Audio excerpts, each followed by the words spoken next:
जय श्री राम दोस्तों। जब हमारे सामने कोई बड़ा लक्ष्य हो तो उसे हमें बिना रुके लगातार आगे बढ़ते रहना चाहिए।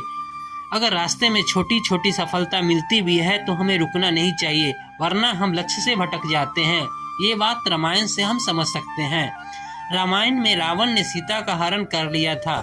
इसके बाद सीता की खोज करते करते श्री राम और लक्ष्मण हनुमान जी से मिलते हैं। हनुमान जी ने श्री राम की मुलाकात सुग्रीव से कराई। उस समय सुग्रीव को उसके बड़े भाई बाली ने राज्य से निकाल दिया था। उसकी पत्नी को भी अपने पास रख लिया था। श्री राम और सुग्रीव ने एक दूसरे की मदद करने का भरोसा दिलाया। श्री राम ने बाली को मारकर किष्किंधा का राजा सुग्रीव को बनाकर अपना वादा निभाया। सुग्रीव को वर्षों बाद राज्य और स्त्री का संग मिला था। अब वो पूरी तरह राज्य को भोगने और स्त्री सुख में लग गया। तब वर्षा ऋतु भी शुरू हो चुकी थी।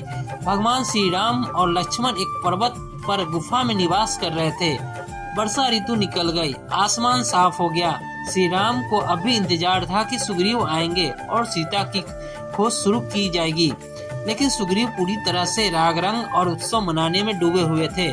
सुग्रीव को याद भी नहीं रहा कि श्री राम से क्या वादा किया है। वह वादा भूल चुके थे। जब बहुत दिन बीत गए तो श्री राम ने लक्ष्मण को सुग्रीव के पास भेजा। लक्ष्मण ने सुग्रीव पर क्रोध किया। तब उन्हें एहसास हुआ कि विलासिता में आकर उसे कितना बड़ा अपराध हो गया है।